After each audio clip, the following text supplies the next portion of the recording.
Olá, obrigado pela sua companhia e pela sua participação. Boa noite, uma excelente semana para você. O TVU Notícias dessa segunda está começando e com muita informação.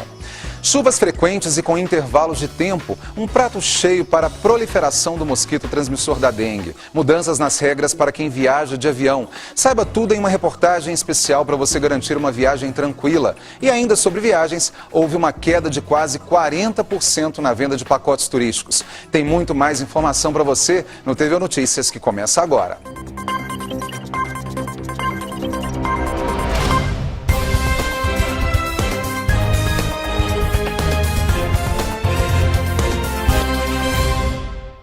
Tem chovido muito em Uberlândia e em toda a região. Nesse período, vale cuidar ainda melhor da sua casa para evitar a proliferação do mosquito transmissor da dengue.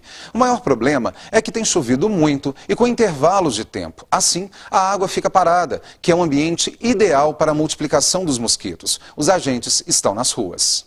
Dona Sebastiana cuida com muito zelo das plantas que tem em casa e fica de olho para não deixar água parada nos pratos. Ela conta que tem várias estratégias no combate ao mosquito transmissor da dengue, zika vírus e chikungunya.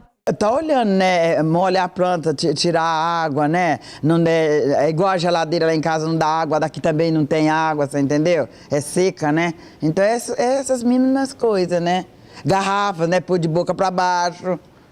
Eu tá olhando os ralos, tem ralo que eu tampo, é isso aí. Em Uberlândia, de janeiro até o dia 30 de julho deste ano, foram notificados mais de 9 mil casos da doença.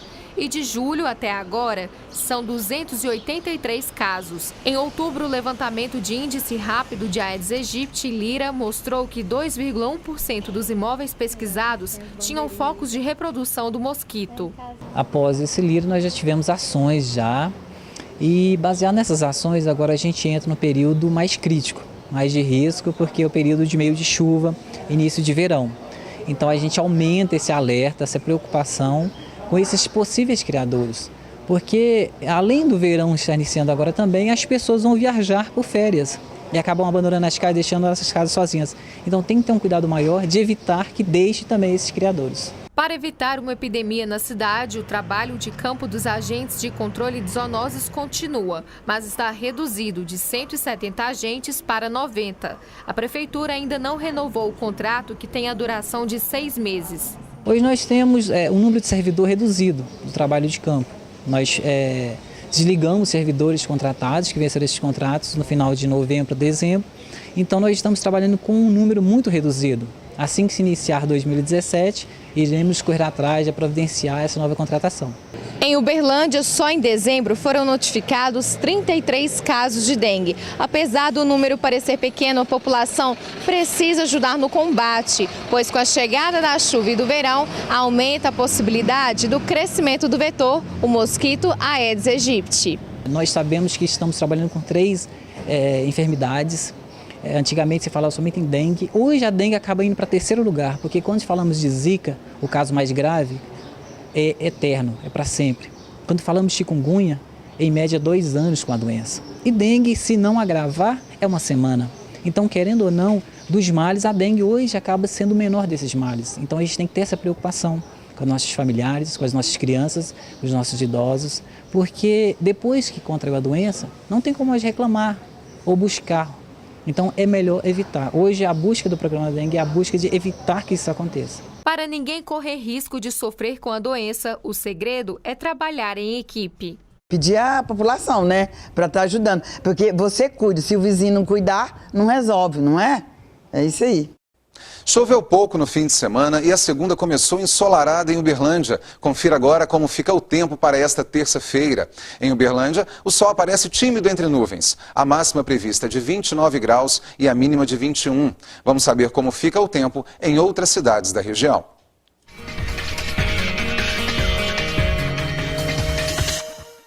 Em Ituiutaba, sol com aumento de nuvens. Pode chover a qualquer hora do dia. A máxima é de 32 graus e a mínima de 24. Em Monte Carmelo, o dia não vai ser diferente. Aumento de nuvens e possibilidade de chuva para quase todo dia. A temperatura fica entre 19 e 28 graus. Em Patos de Minas, pode chover ao longo do dia. Tempo nublado com variação da temperatura. Máxima prevista é de 30 graus e a mínima de 18. Em Araguari, a temperatura fica entre 19 e 28 graus. O clima fica agradável, mesmo com sol pela manhã. A previsão é de chuva a qualquer hora.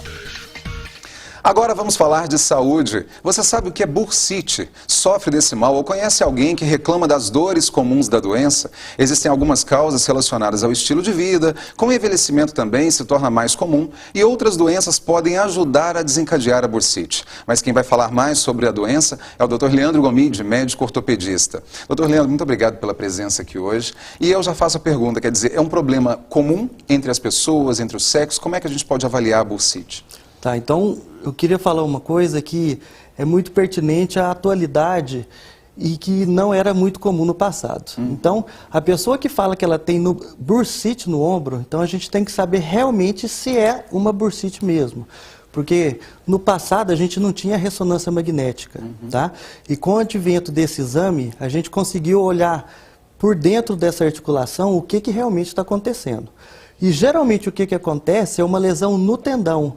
Então a paciente, ou o paciente, geralmente idoso, né, é uma doença da terceira idade, que é muito mais comum.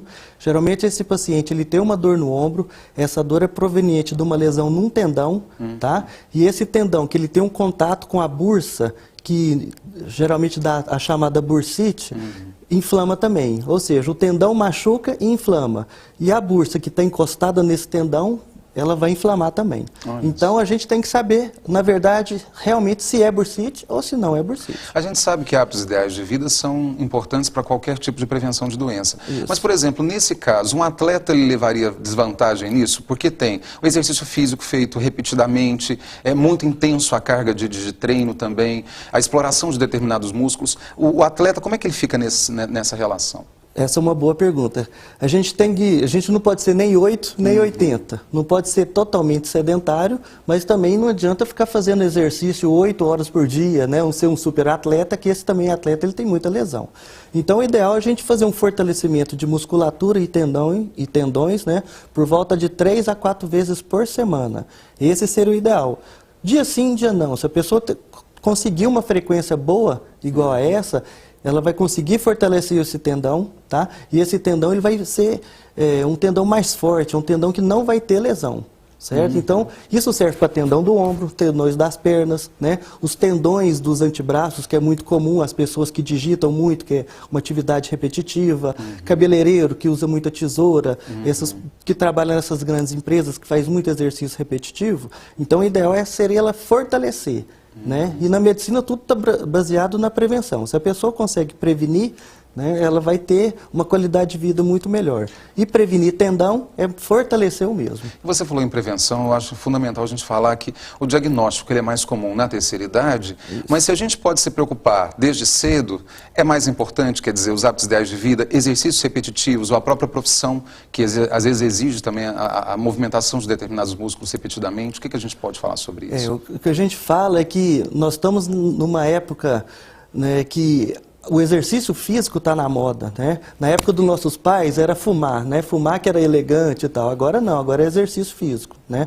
Então a prevenção é o melhor remédio. Então a pessoa tem que fazer um fortalecimento e isso tem que ser ao longo de toda a vida. Não adianta chegar com 60 anos de idade, aposentou agora, eu vou fazer atividade física. Não, ela tem que colocar uma horinha na agenda dela, tá? Para prevenir doenças, certo? E o exercício físico ele não vai prevenir só bursite, vai prevenir ganho de peso, vai prevenir diabetes, vai tender a baixar a pressão, tá? Então só tem benefício. Desde que a pessoa ela procure um especialista, ele faça um exame clínico adequado para ver se essa pessoa tem condições de fazer atividade física ou não. Outro ponto importante que o senhor citou aí, a questão do diagnóstico. A gente sabe que muitas vezes a gente acaba sentindo dores, as dores elas incomodam, elas nos atrapalham atrapalham a dormir, e inclusive no próprio trabalho, mas não procura o médico. Isso. Nem sempre mesmo especialista ou mesmo clínico geral. Como é que fica essa relação do diagnóstico? Porque pode prejudicar até o movimento mesmo do músculo? Geralmente, essas lesões do ombro, geralmente começam pequenas só com uma inflamação, tá? Com o passar do tempo, a pessoa continua com esses hábitos que não são saudáveis, as pessoas continuam não fortalecendo, trabalhando numa posição inadequada, essa inflamação ela vai tender a ter uma lesão, né? Esse tendão geralmente começa a arrebentar, até que ele se arrebenta por completo, tá? Aí o diagnóstico, a gente tem que fazer o exame clínico, depois fazer a ressonância magnética e geralmente o tratamento nos casos graves é a cirurgia, né? E fica pior, porque a pessoa ela não quer ir no médico por falta de tempo, depois ela vai ter que operar e ficar afastada. Então, até porque quando descobre já está numa situação tardia que a cirurgia é inevitável. Prevenção na medicina sempre é o melhor remédio. Então, a pessoa tem uma dorzinha, tem alguma coisa que não está no normal dela, ela tem que procurar um médico, seja na ortopedia, seja um cardiologista, na área que for. Doutor Leandro, muito obrigado mais uma vez pelos esclarecimentos aqui no TV Notícias. Eu que agradeço a participação, tome aí a disponibilidade do pessoal. Que bom, muito obrigado pela atenção. E ainda no TV Notícias, foi criado mais um canal de comunicação entre o homem do campo e o mercado consumidor dos alimentos, vindos principalmente da agricultura familiar. Nós voltamos em instantes. Até já.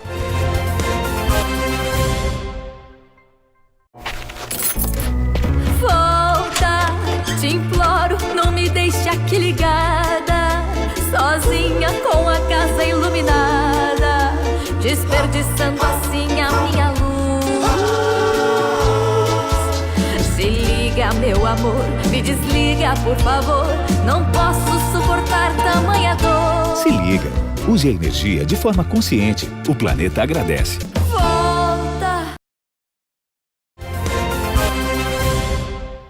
Segundo políticas públicas do Programa Nacional de Alimentação Escolar e da Política Estadual de Aquisição de Alimentos para a Agricultura Familiar, 30% dos alimentos adquiridos pelos órgãos públicos devem ser da produção de pequenos produtores. Para facilitar a interação entre mercado e o homem do campo e as instituições também, foi lançado o Portal da Agricultura Familiar. Fernando é produtor rural e presidente da Cooperativa dos Agricultores Familiares de Uberlândia e Região, Cooperaf. Ele conta que o site valoriza o trabalho dos produtores da agricultura familiar. Ele vai fazer o papel de uma ponte.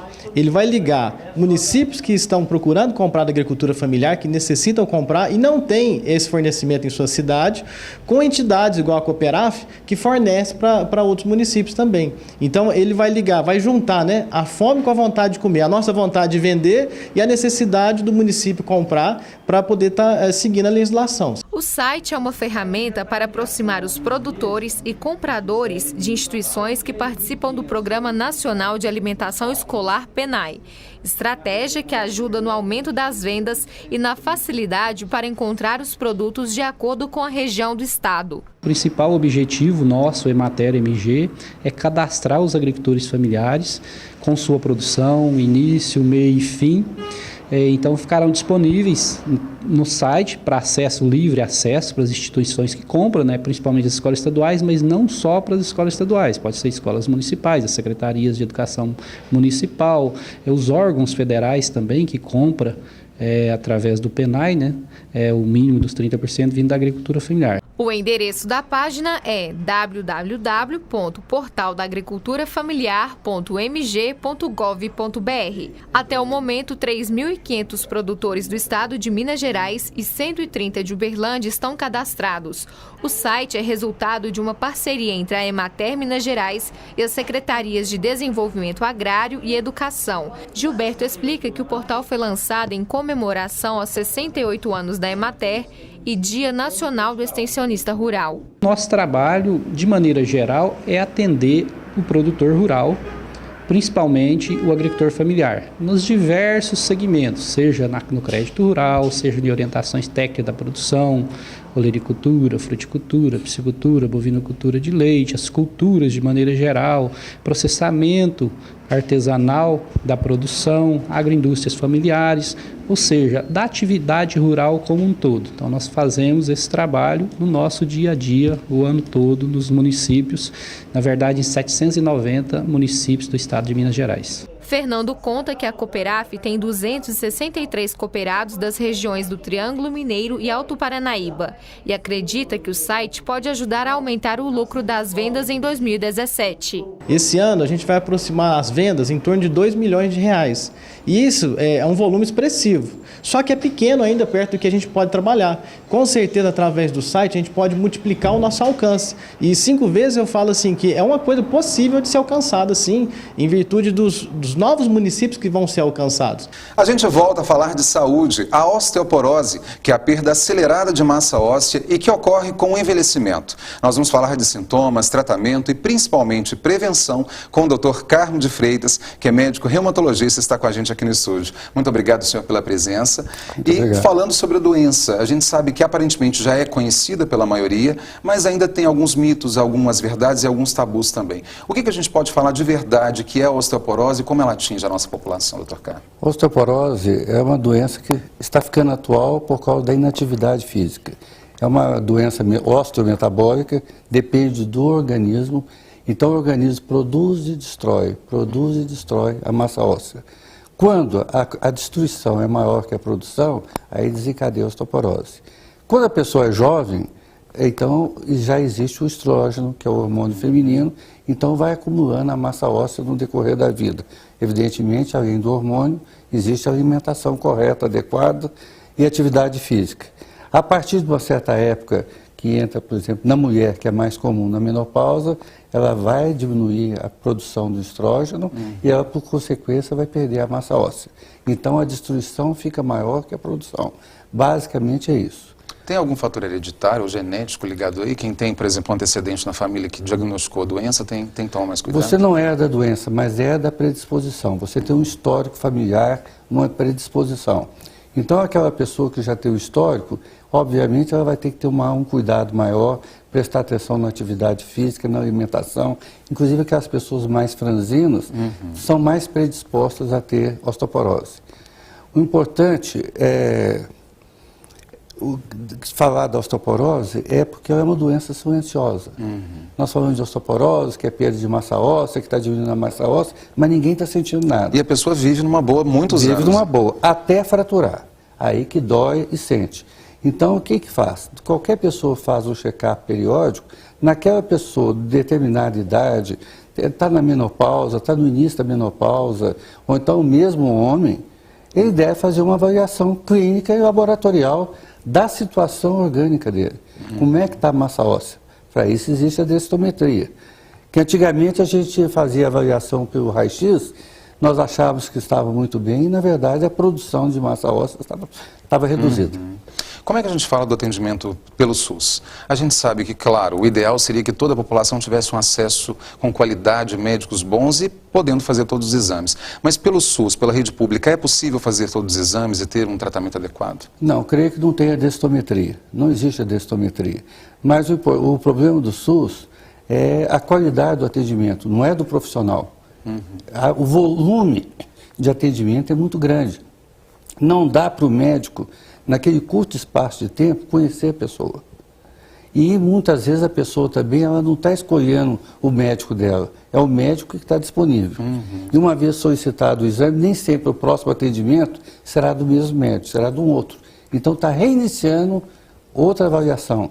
Então a pessoa, na verdade, ela não tem uma avaliação clínica consistente do estado geral dela e de sua evolução. Inclusive porque o senhor disse também em relação aos hábitos comportamentais, né, que é a atividade física, a própria alimentação, e o médico que faz esse acompanhamento, naturalmente ele conhece melhor esse paciente e até da própria estrutura de vida também, não é mesmo? Eu gosto de afirmar muito que se exame desse diagnóstico, não precisaria de médico.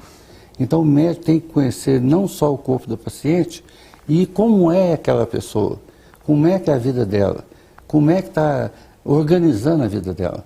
Porque se você não tiver um perfil do paciente, não basta você dar o remédio. Você tem que dar a orientação adequada para a situação específica dela, apesar da doença ser a mesma. A gente falou do diagnóstico. A gente quase sempre tardio, porque vem com uma fratura, vem também mais comum depois de uma certa idade, em função até desses hábitos ruins de vida, que tem fatores cumulativos e tal. Mas a preocupação deve ser desde sempre, quer dizer, desde mais jovem a gente já deve se preocupar com hábitos ideais de vida? Carro novo faz manutenção, carro velho mais ainda. Então as pessoas têm que entender. Você não pode, eu gosto muito da frase, saúde é não sentir o próprio corpo. Se você sente que você existe, tem alguma coisa errada. Então, uma vez que... Exatamente. Então, qualquer coisa, a pessoa vai se observando. Não precisa ser dor. Tem algo de errado, você percebe quando não tem algum problema. Então, você vai avaliar, dar seguimento e ter aquele seu médico que te conheça. Aquele médico que vai fazer tudo. Mas precisa do cirurgião, vai em fulano. Precisa de um ginecologista, vai em Beltrano. Precisa de um clínico, vai fazer. Você tem que ter o seu próprio médico que te conheça. E mesmo que ele não seja especialista, ele já te conhece bem, sabe. Até para fazer um possível encaminhamento. Inclusive para fazer um encaminhamento muito mais adequado e mais profissional. E no tempo hábil também, com certeza. Hábil. Que bom. Dr. Caio, muito obrigado mais uma vez pela presença aqui no estúdio. Eu que agradeço a oportunidade. E até a próxima então, com certeza. Mudanças nas regras para quem viaja de avião. Tudo sobre isso depois do intervalo, que tem também o movimento nas agências de viagens e a queda na venda de pacotes turísticos. O TVO Notícias volta já.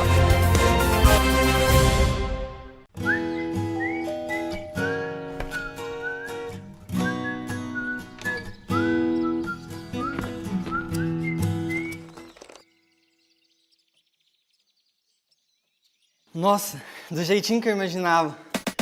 Ele vai ajudar na construção da primeira etapa da Unidade 2 do Hospital do Câncer em Uberlândia. Ajude você também. Ligue 0800 34 2062 e doe.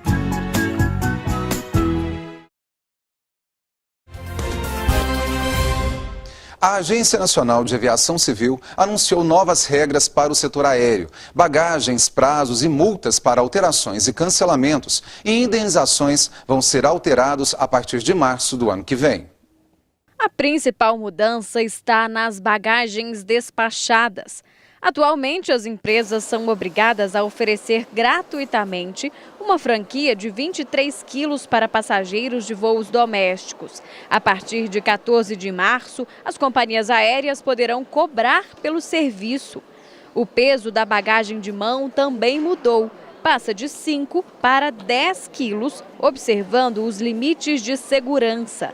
Um dos objetivos é tentar reduzir o preço das passagens. Para esta advogada, a medida não garante que o consumidor será beneficiado. Novas tecnologias ou a supressão de alguns serviços praticados, nem sempre isso tem uma contrapartida de diminuição do valor. Então, é lamentável. A ANAC aprovou outras normas. Caso a empresa deixe de embarcar o passageiro por overbooking, por exemplo, ele deve ser indenizado em cerca de R$1.000 para voos domésticos e R$2.000 em internacionais. Trocas de horário, itinerário ou conexão no voo pela companhia devem ser avisadas com antecedência mínima de 72 horas ao passageiro. Em alguns casos, o passageiro pode escolher novo horário ou pedir o reembolso integral. Em relação à compra das passagens pela internet, atualmente o prazo de desistência é de 7 dias. Agora passa a ser de 1 dia. O que parece ser vantajoso pode piorar. Pelo Código de Defesa do Consumidor, essa lei de 90, que já está instituída em nossa sociedade há vários anos, estipula 7 dias o prazo de arrependimento para venda online, seria o prazo de arrependimento, o artigo 49. Agora, a ANAC fala, olha, você terá o prazo de 24 horas. Ué, mas numa lei já me protegia com 7 dias. Qual é o benefício dessa redução? Não consigo entender qual é o benefício da exclusão da franquia de bagagem. Isso é um retrocesso aos direitos do passageiro. Mudanças também para o que acontece depois da viagem. Bagagens extraviadas devem ser devolvidas ou indenizadas em até 7 dias para voos domésticos. Atualmente, o prazo é de 30 dias. Para voos internacionais, permanece o prazo de 21 dias. A Helenice sempre viaja com a família e os amigos. Só neste ano foram 3 lugares diferentes. Ela agora está preocupada. Geralmente, quando a gente viaja, a gente sempre faz as compras, sempre vê um pouquinho, um excesso de bagagem. Isso tudo já vai fazer com que a gente compre até menos. Eles se gabam até assim, olha, essas inovações estão sendo feitas para modernizar os direitos e deveres dos passageiros. Acho essa tendência ótima, desde que nós tenhamos uma infraestrutura dos aeroportos capaz de atender estas leis. Não temos. Não adianta você equiparar os aeroportos nacionais com o da Europa, dos Estados Unidos ou mesmo os asiáticos. Nós não temos essa infraestrutura e nem também das empresas nacionais.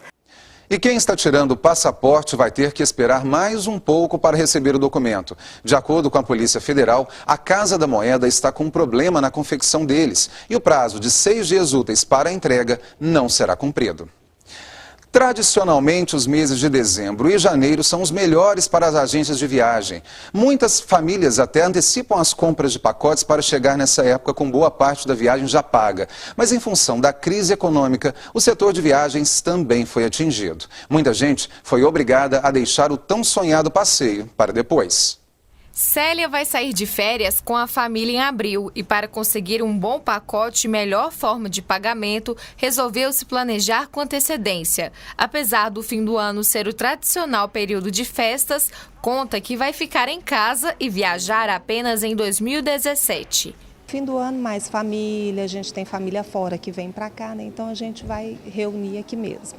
O agente de viagens, Lucas, explica que nos últimos 2 anos teve uma queda de vendas no setor de turismo e viagens. Na empresa que trabalha, o movimento reduziu em média 40%. Alguns dos motivos são a instabilidade do cenário econômico brasileiro e o aumento do dólar. De 2008 a 2013, o setor experimentou um grande apogeu de vendas, de grandes negócios. 2014 foi um ano relativamente tranquilo, mas 2015 e 2016 degringolou. Então foram anos muito fracos que a gente gostaria de apagar do calendário do turismo no Brasil, acho que até mesmo no mundo, porque foram anos realmente sem expressão. Lucas explica que no momento os destinos que os uberlandenses mais se interessam são Porto Seguro e Maceió, devido ao voo ser direto, cruzeiros marítimos, Estados Unidos, Europa e na América do Sul, Argentina e Chile. A época das viagens, a época das procuras, mas o pessoal está um pouco mais cauteloso esse ano de 2016. Está tendo muito orçamento, mas os fechamentos mesmo estão acontecendo mais para o início de 2017, no mês de maio, e até setembro está melhor do que o final de ano agora. Devido ao período de crise econômica que o país enfrenta, o setor de turismo encontrou nas promoções uma estratégia para atrair clientes. Mas antes de comprar os pacotes, é muito importante ficar atento a algumas dicas. As dicas importantes é cuidado com os espertos de última hora, propostas muito milagrosas porque elas realmente não existem, questão de documentação, questão de procurar uma empresa que possa te dar um respaldo civil daquela compra, daquela viagem e realmente procurar fazer com muita organização, porque esse final de ano sempre aparece assim, muitas propostas que não existem, empresas fantasmas, e você acaba às vezes trocando o seu sonho por um grande pesadelo. Célia já escolheu onde vai passar as férias em família. Porto de Galinhas, porque assim, é muito bem falado, diz que é muito lindo lá, o pessoal dá muita referência, então a gente vai escolher ir para lá. A gente fica por aqui. Boa noite, mais uma vez, uma excelente semana para você. A gente volta a se encontrar amanhã às 7 da noite. Um abraço e até lá.